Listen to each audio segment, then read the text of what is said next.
Shalom, Bapak Ibu, saudara-saudara sekalian. Kita berjumpa lagi dalam ibadah online, ibadah streaming, ibadah virtual atau ibadah daring pada saat ini. Dan pada saat ini kita akan memperingati Hari Raya Kemenangan, yaitu Hari Raya Kebangkitan Yesus, Hari Raya Paskah. Dan kebetulan ini adalah minggu pertama yang disertai juga dengan perjamuan suci. Maka Bapak Ibu, saudara sekalian boleh persiapkan roti dan anggur. Nanti setelah penyampaian firman kita akan masuk dalam persekutuan dengan tubuh dan darah Yesus. Kita akan buka ibadah perayaan Paskah ini dengan doa. Tuhan, terima kasih kalau kami boleh merayakan Paskah kebangkitan Yesus Kristus yang menjadi tonggak kemenangan bagi kehidupan kami umat Kristen Tuhan. Kami sungguh bersyukur karena Yesus telah bangkit dari kematian, mengalahkan maut, membuktikan bahwa Allah yang kami sembah bukan Allah yang mati, tetapi Allah yang hidup. Tuhan pimpin ibadah ini Tuhan dari permulaan sampai pada akhirnya. Berikan kepada kami hati yang penuh sukacita, hati yang penuh kegembiraan untuk kami memuji dan memuliakan, mengagungkan nama-Mu Tuhan. Kalau ada iblis dan roh jahat yang ingin mengganggu jalannya ibadah, di dalam nama Tuhan Yesus Kristus kami usir keluar. Darah Yesus hancurkan setiap pekerjaan iblis dan roh jahat. Tuhan Yesus memimpin ibadah perayaan Paskah ini dari permulaan sampai pada akhirnya. Dalam nama Tuhan Yesus Kristus. Haleluya. Amin. Puji nama Tuhan. Salam Jemaat GPPS yang dikasihi Tuhan. Selamat merayakan Hari Kebangkitan Kristus Tuhan kita. Dan kita bersama-sama menerima kemenangan dari Dia. Amin. Haleluya.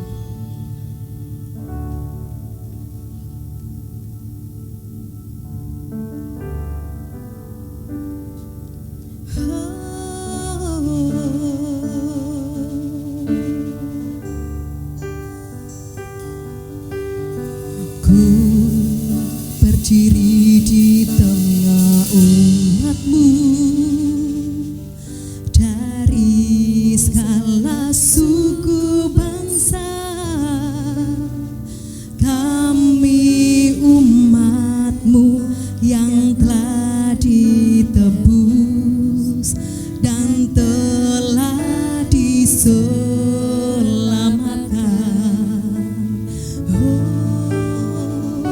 Tiada kata layak tuh ku berikan, tiada kata tuh memuji-Mu, tapi ku kan bersorak segenap hati dan kekuatanku.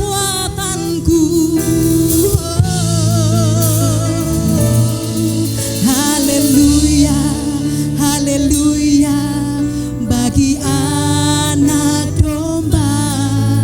Haleluya, haleluya, darahnya meneguhkan setiap lidah, suku, bangsa, semua makhluk dan pulau.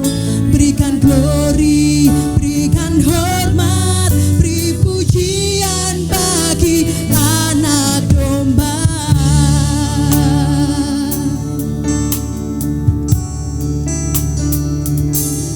Haleluya, haleluya, bagi anak domba. Haleluya, haleluya, darahnya meneguhkan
Bapak Ibu Saudara dan kita semua, amin.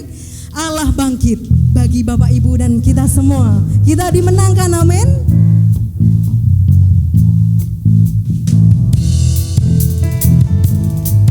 Haleluya.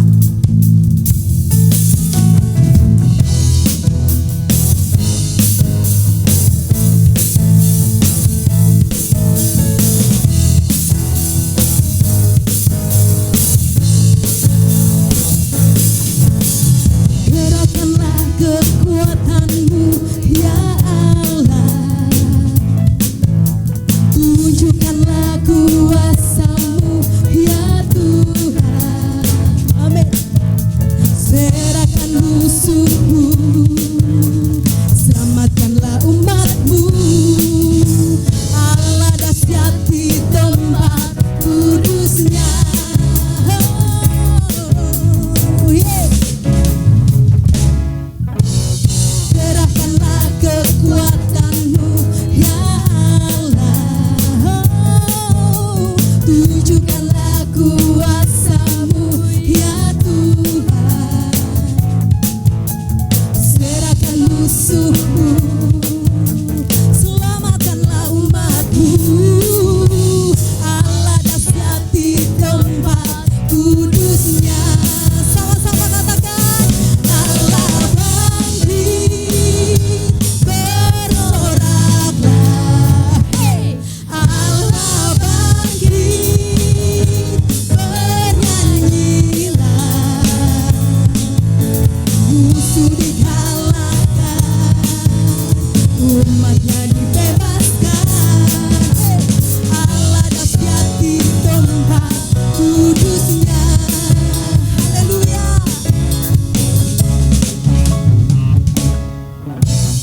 Gerahkanlah kekuatanmu ya Allah, Amin. tunjukkanlah kuasa-Mu ya Tuhan. Serahkan musuhmu, selamatkanlah umat-Mu. Allah dahsyat di tempat kudus-Nya. Haleluya. Allah bangkit, bersoraklah. Hey! Allah bangkit, bernyanyilah. Musuh dikalahkan, umat-Nya dibebaskan. Allah dahsyat di tempat kudus-Nya. Allah bangkit, bersoraklah. Hey! Allah bangkit, bernyanyilah. Musuh dikalahkan, umat-Nya dibebaskan. Allah dahsyat di tempat kudus-Nya. Allah bangkit,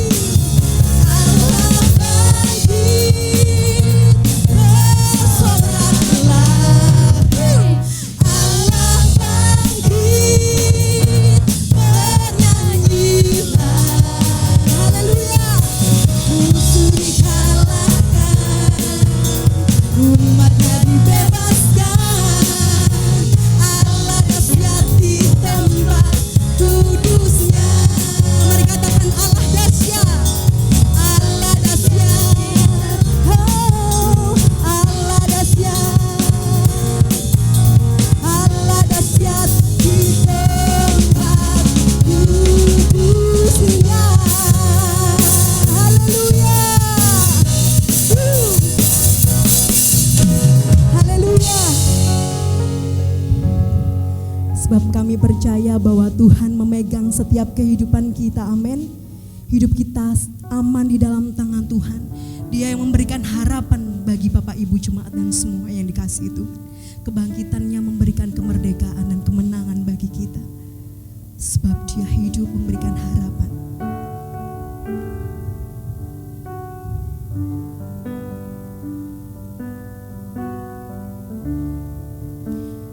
Big house he lives,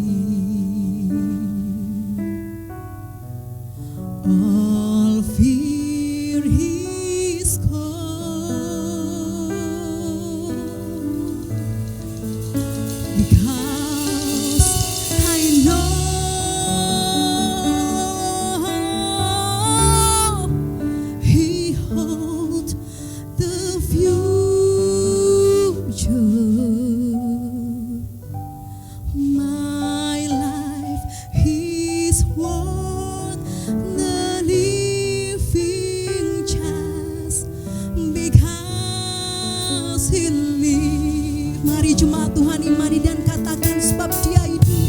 Sebab Dia hidup.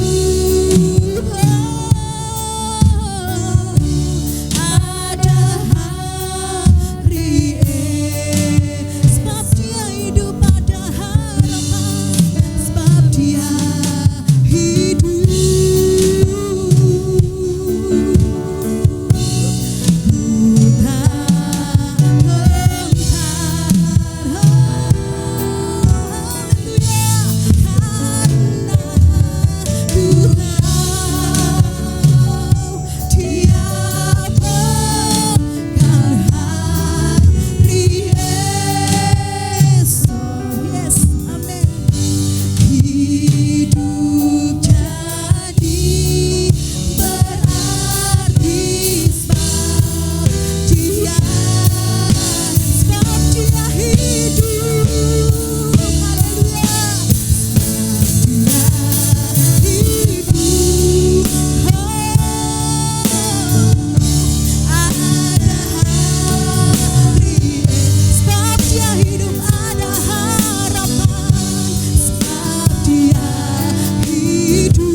Bapak Ibu saudara sekalian, kita sudah memuji, kita sudah memuliakan nama Tuhan karena memang Dia layak untuk dipuji, Dia layak menerima secara kuasa, kekuatan, kekayaan, kemuliaan, hikmat, hormat, puji-pujian dan segala syukur kita patut layak untuk kita naikkan ke hadirat-Nya yang kudus, saudara.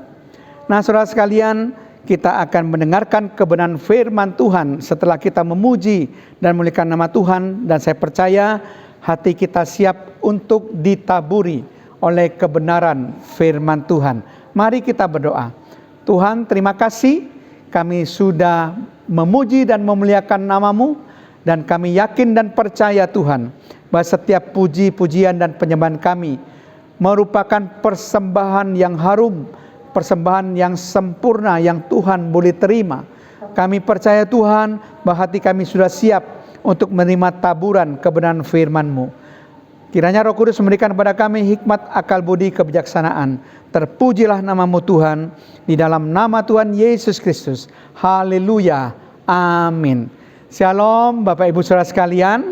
Kita tentu bersukacita karena kita boleh merayakan hari kemenangan bersama dengan kebangkitan daripada Tuhan Yesus Kristus, yang membuktikan bahwa Dia adalah Allah yang Maha Kuasa, yang mengalahkan maut.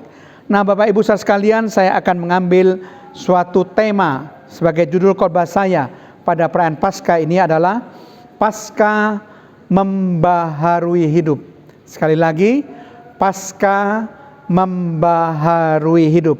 Nah, kita akan melihat bukti-bukti dari firman Allah. Apakah betul bahwa Paskah kebangkitan Yesus akan membuat hidup kita menjadi hidup yang baru? Hidup kita bukan lagi hidup yang lama. Apakah kebangkitan Yesus akan mengubah hidup kita? Hidup kita menjadi diperbaharui. Mari kita sama-sama akan melihat di dalam Roma pasal yang ke-6 ayat yang ke-4. Roma pasal yang ke-6 ayat yang ke-4 dikatakan demikian. Dengan demikian kita telah dikuburkan bersama-sama dengan Dia oleh baptisan dalam kematian, supaya sama seperti Kristus telah dibangkitkan dari antara orang mati oleh kemuliaan Bapa, demikian juga kita akan hidup dalam hidup yang baru. Perhatikan, sama seperti Kristus telah dibangkitkan dari antara orang mati oleh kemuliaan Bapa, demikian juga kita akan hidup dalam hidup yang baru. Jadi kebangkitan Kristus membawa pembaharuan hidup. Kebangkitan Kristus membaharui hidup kita, saudara. Tidak lagi dalam hidup yang lama, tapi dalam hidup yang baru. Dan ini akan makin jelas kalau saudara meneruskan bacaan, diteguhkan kembali pernyataan Roma 6 ayat yang keempat ini. Coba kita akan membaca bersama-sama, kita lanjutkan dengan ayat 5 dan 6. Kita akan melihat bahwa betul-betul ada hidup yang baru yang harus dialami oleh kita semua umat percaya melalui kebangkitan Yesus. Roma 6 ayat yang ke-5 sampai 6 berbunyi demikian. Sebab jika kita telah menjadi satu dengan apa yang sama dengan kematiannya, kita juga akan menjadi satu dengan apa yang sama dengan kebangkitannya. Perhatikan, kita juga akan menjadi satu dengan apa yang sama dengan kebangkitannya. Ayat 6, perhatikan. Karena kita tahu bahwa manusia lama kita telah turut disalibkan, supaya tubuh dosa kita hilang kuasanya, agar jangan kita menghambakan diri lagi kepada dosa. Jadi jelas bahwa kebangkitan Yesus ini membuat tubuh dosa kita sudah hilang kuasanya. Bahwa manusia lama kita turut diselamatkan dan kita hidup dalam hidup yang baru melalui kebangkitannya. Manusia lama kita telah turut disalibkan. Jadi manusia lama sudah disalibkan, kita tinggal mempunyai kehidupan manusia yang baru seturut dengan kebangkitannya. Melalui kematian Yesus di atas kayu salib, manusia lama turut juga disalibkan. Melalui kebangkitan Yesus, manusia baru juga turut juga dibangkitkan oleh Yesus. Sehingga kita harus hidup dalam hidup yang baru, dengan manusia yang baru, bukan manusia yang lama. Itu sebabnya kenapa saya mengambil tema Paskah membaharui hidup. Nah, hidup yang bagaimana yang dibaharui oleh kebangkitan Yesus? Hidup yang bagaimana yang dibaharui oleh Paskah, yang merupakan hari raya untuk memperingati kemenangan, ya, di mana Yesus sudah mengalahkan maut. ya berpindah dari alam maut menjadi alam yang hidup. Dari kebinasaan maka manusia dipindahkan melalui kebangkitan Yesus dalam hidup yang kekal. Yang pertama, pembaruan hidup yang dialami oleh kita adalah hidup penuh pengharapan. Sekali lagi, hidup penuh pengharapan. Melalui kebangkitan Yesus, hidup kita adalah hidup penuh pengharapan. Kita akan membaca bersama-sama 1 Petrus pasal yang pertama. 1 Petrus pasal yang pertama ayat yang ketiga. 1 Petrus pasal yang pertama ayat yang ketiga, demikian bunyi firman Tuhan. Terpujilah Allah dan Bapa Tuhan kita Yesus Kristus, yang karena rahmat-Nya yang besar telah melahirkan kita kembali oleh kebangkitan Yesus Kristus dari antara orang mati kepada suatu hidup yang penuh pengharapan. Perhatikan kalimat ini, telah melahirkan kita kembali oleh kebangkitan Yesus Kristus dari antara orang mati kepada suatu hidup yang penuh pengharapan. Jadi kebangkitan Yesus Kristus dari antara orang mati mengantar kepada kita suatu hidup yang baru, yaitu hidup yang penuh pengharapan, saudara. Dan ini merupakan sesuatu yang tidak perlu diherankan, saudara. Kita tahu bagaimana keadaan para murid-murid Yesus sebelum Yesus itu bangkit. Mereka hidup di dalam ketakutan. Mereka hidup di dalam keputusasaan. Karena mereka menganggap sudah tidak ada harapan lagi. Yesus yang mereka harapkan, Yesus yang menjadi sandaran mereka, dia anggap sudah mati di atas kayu salib. Jadi sudah tidak ada lagi sandaran yang dapat mereka harapkan, saudara. Jadi mereka hidup dalam ketakutan dan keputusasaan, bahkan menyembunyikan diri dalam ruangan yang tertutup. Dia mengunci diri, apalagi mendengar derap langkah serdadu Romawi. Dia sudah sangat ketakutan, saudara. Jadi hidup dalam ketakutan itu adalah suasana hidup yang ada sebelum Yesus bangkit. Hidup dalam keputusasaan itu adalah suasana hidup sebelum Yesus bangkit. Tetapi sesudah Yesus bangkit dan Yesus menunjukkan kebangkitannya dengan menemui para murid dan dia berkatakan, damai sejahtera bagi kamu, maka timbul suatu pengharapan di dalam murid yang menyebabkan dan menghasilkan suatu keberanian yang sangat luar biasa bagi para murid, saudara. Dulunya dihinggapi ketakutan, keputusasaan, tetapi ketika Yesus menampakkan diri menunjukkan bahwa dia sudah bangkit dari kematian, maka timbul pengharapan di mana membangkitkan dan menghasilkan keberanian yang sangat luar biasa bagi para murid-muridnya, bahkan untuk mengabarkan Injil kabar baik tentang kebangkitan Yesus. Ini hal yang sangat luar biasa, saudara. Jadi bukan saja kebangkitan Yesus menimbulkan pengharapan yang menghasilkan keberanian, tapi menimbulkan pengharapan yang menghasilkan gaya hidup yang baru, saudara. Bukan gaya hidup yang lama. Coba kita baca 2 Korintus 4. 2 Korintus pasal yang keempat, ayat yang ke-10. Bukan cuma keberanian yang dihasilkan melalui pengharapan yang timbul, tapi gaya hidup yang baru. 2 Korintus 4 ayat yang ke-10 dikatakan demikian. Kami senantiasa membawa kematian Yesus di dalam tubuh kami, supaya kehidupan Yesus juga menjadi nyata dalam tubuh kami.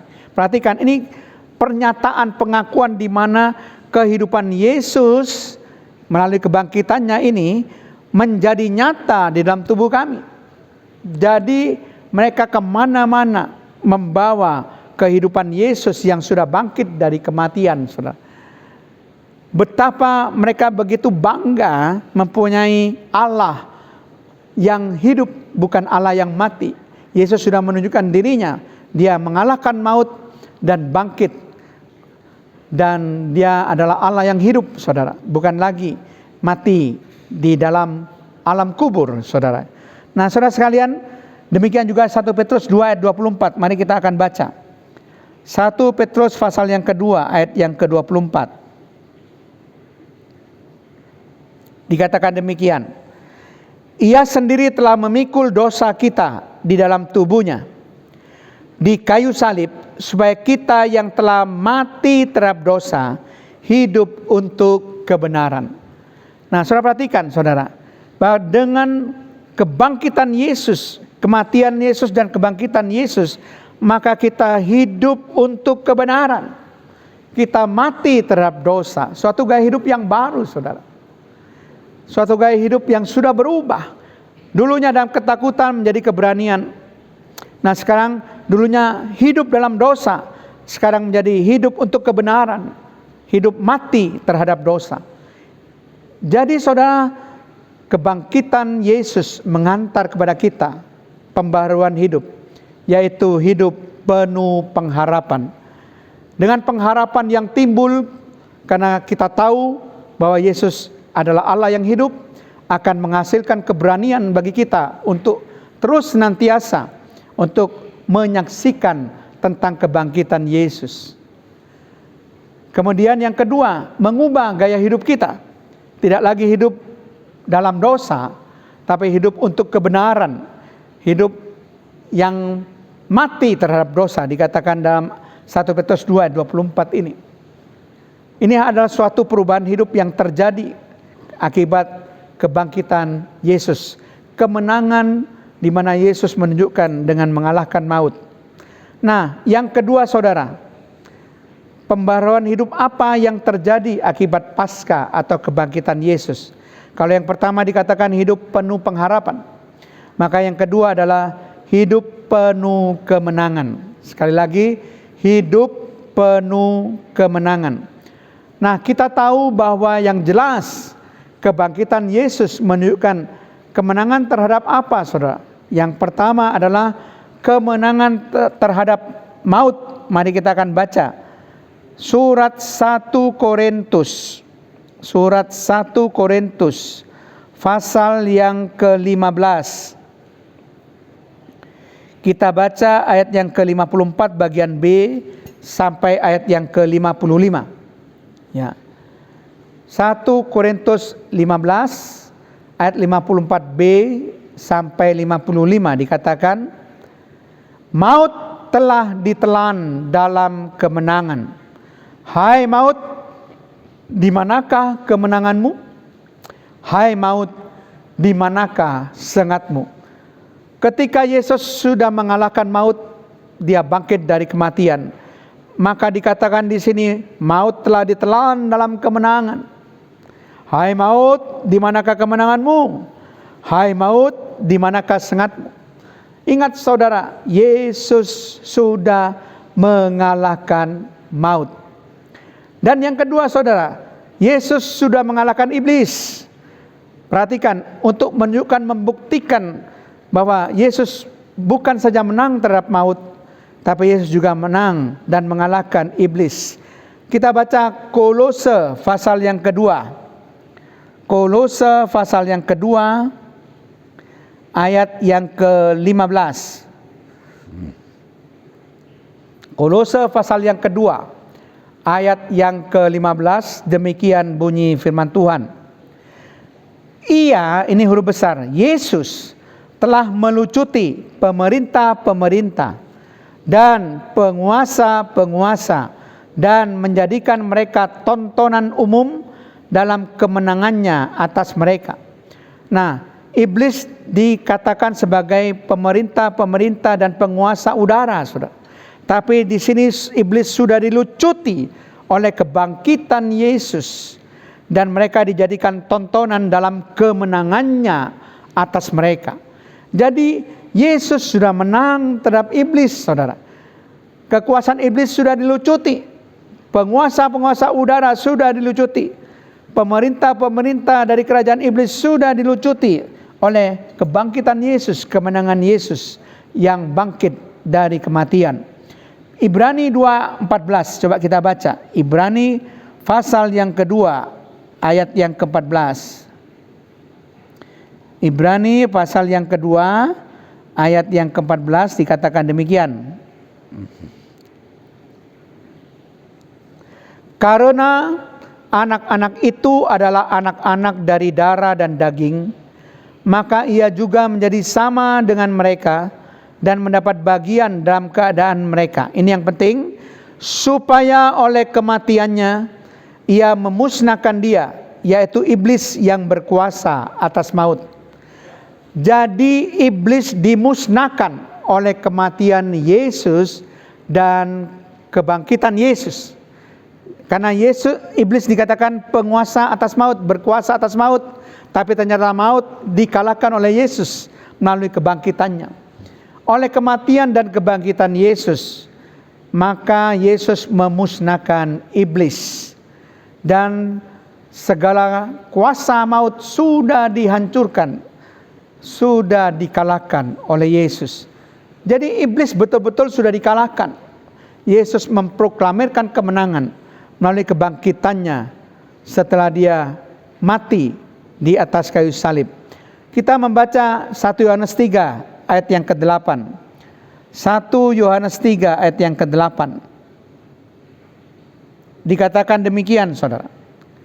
Barang siapa yang tetap berbuat dosa, berasal dari iblis, sebab iblis berbuat dosa dari mulanya.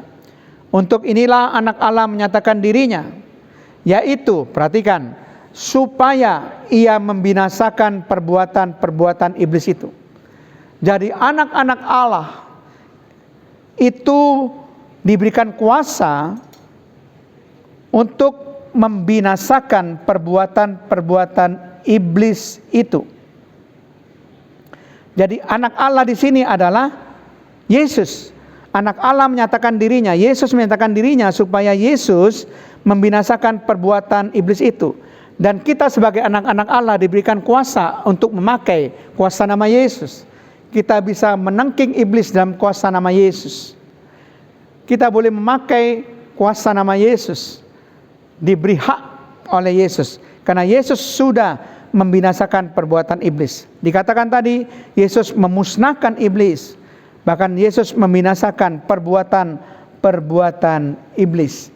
Bahkan Yesus sudah melucuti iblis dan kerajaan-kerajaannya, pemerintah-pemerintahannya sudah dilucuti. Itu menunjukkan kemenangan Yesus atas iblis. Jadi melalui kebangkitan Yesus membawa kepada kita juga hidup yang penuh kemenangan, karena Yesus sudah menang terhadap maut dan Yesus sudah menang terhadap iblis. Itu sebabnya dalam Yakobus 4 ayat yang ke-7 firman Tuhan katakan, lawanlah iblis, maka iblis akan lari daripadamu. Jadi kita hidup dalam kemenangan karena Yesus sudah menang atas iblis. Kita nggak perlu takut lagi, saudara, karena kemenangan Yesus dibuktikan melalui kebangkitannya, mengalahkan maut dan mengalahkan iblis. Itu sebabnya ada satu firman Tuhan yang untuk meyakinkan kita bahwa kita hidup di dalam kemenangan bersama Yesus. Ini kita baca sama-sama untuk membuktikan ini. 1 Korintus 15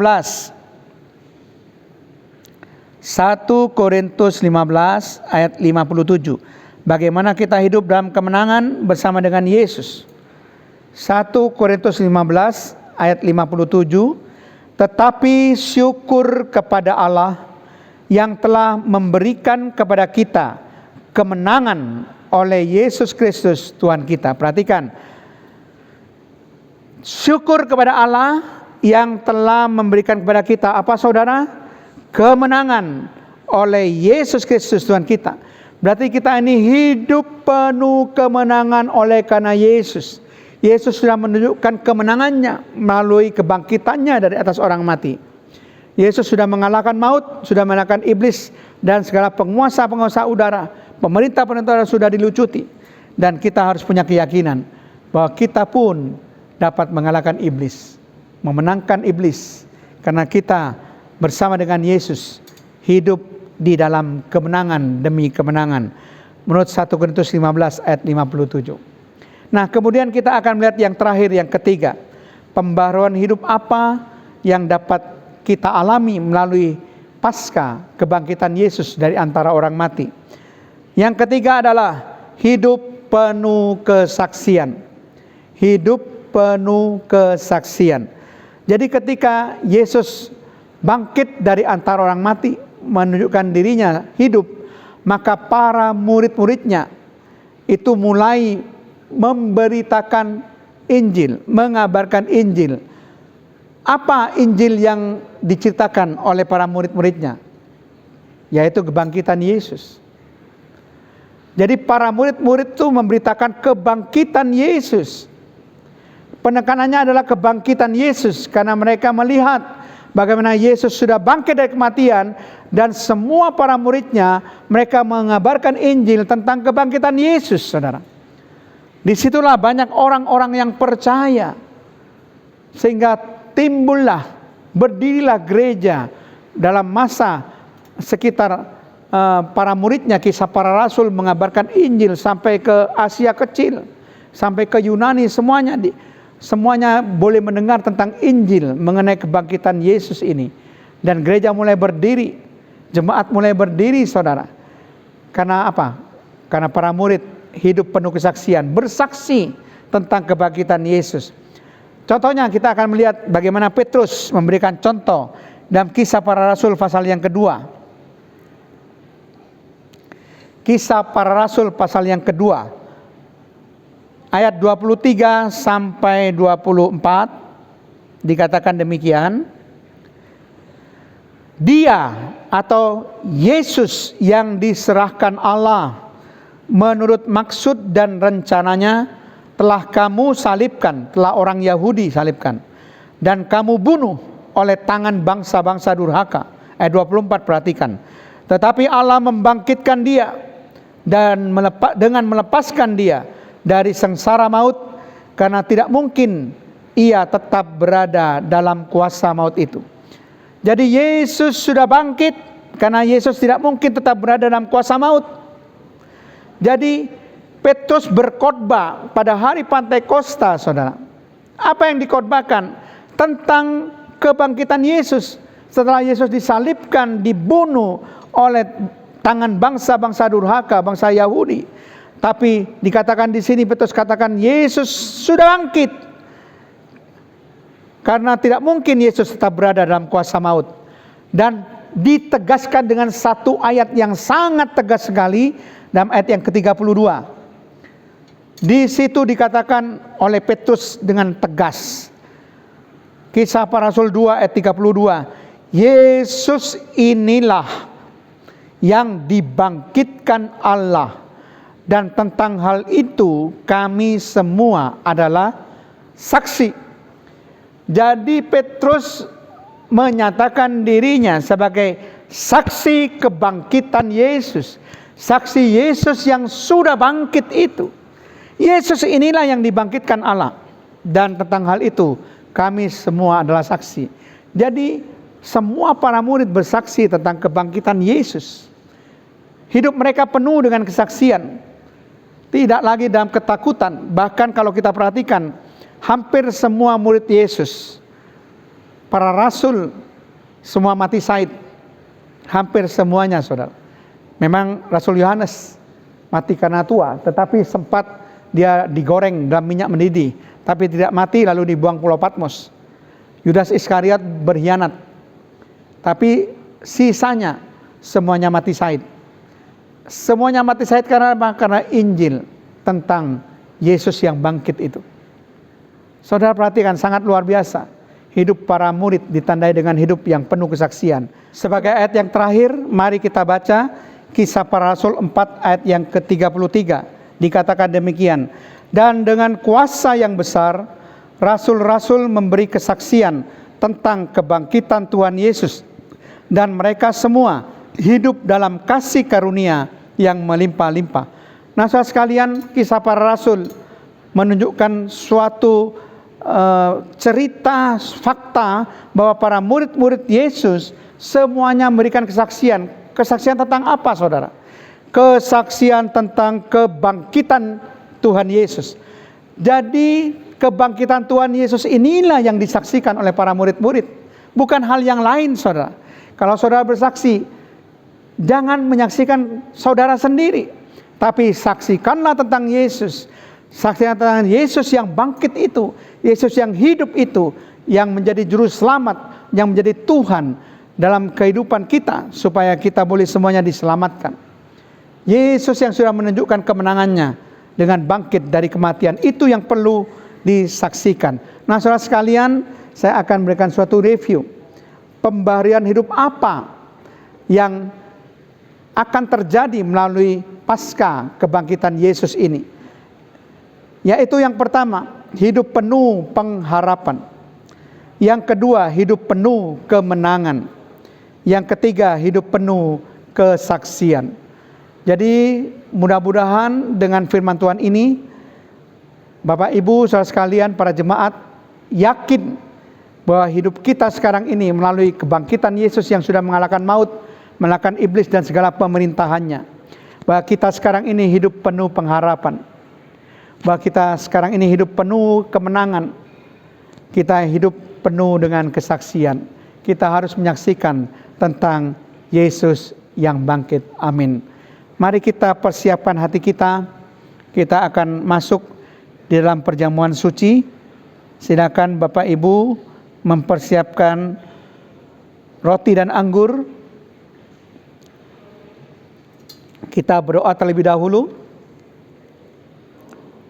Tuhan, di depan ini ada roti dan anggur. Di dalam nama Bapa, Putra dan Roh Kudus, di dalam nama Tuhan Yesus Kristus, berkati roti ini Tuhan, dan berkati anggur ini. Roti dan anggur yang sudah diberkati dalam nama-Mu bukan lagi roti biasa, tapi roti ini adalah tubuh Yesus, dan anggur ini adalah darah Yesus. Dalam roti dan anggur ini ada kuasa kebangkitan yang besar. Semua boleh terjadi sesuai dengan iman percaya kami. Terima kasih Tuhan, di dalam nama Tuhan Yesus Kristus. Haleluya. Nah, Bapak Ibu saudara sekalian, jangan makan dulu dan jangan minum dulu. Dengarkan firman Tuhan. Mari kita angkat roti dan dengarkan firman Tuhan. Sebab setiap kali kamu makan roti ini dan minum cawan ini, kamu memberitakan kematian Tuhan sampai Ia datang. Jadi barang siapa dengan cara yang tidak layak makan roti atau minum cawan Tuhan, ia berdosa terhadap tubuh dan darah Tuhan. Karena itu hendaklah tiap-tiap orang menguji dirinya sendiri, dan baru sesudah itu ia makan roti dan minum dari cawan itu. Karena barang siapa makan dan minum tanpa mengakui tubuh Tuhan, ia mendatangkan hukuman atas dirinya. Sebab itu banyak di antara kamu yang lemah dan sakit, dan tidak sedikit yang meninggal. Nah, saudara perhatikan, kita harus menguji diri kita sebelum kita bersekutu dengan tubuh dan darah Yesus. Mari kita bereskan segala dosa-dosa kita, supaya kita layak untuk bersekutu dengan tubuh dan darah Yesus. Kalau tidak, bukan berkat yang akan kita terima. Firman Tuhan katakan, banyak di antara kamu yang tubuhnya lemah, tubuhnya sakit, dan tidak sedikit yang meninggal karena tidak menghormati tubuh dan darah Yesus. Mari kita angkat roti dengan tangan kanan tinggi-tinggi, dan sesudah itu ia mengucap syukur atasnya. Ia memecah-mecahkannya dan berkata, inilah tubuhku yang diserahkan bagi kamu. Perbuatlah ini menjadi peringatan akan aku. Bukankah roti yang dipecah-pecahkan adalah persekutuan dengan tubuh Yesus? Haleluya. Mari kita makan dengan iman dalam nama Tuhan Yesus Kristus.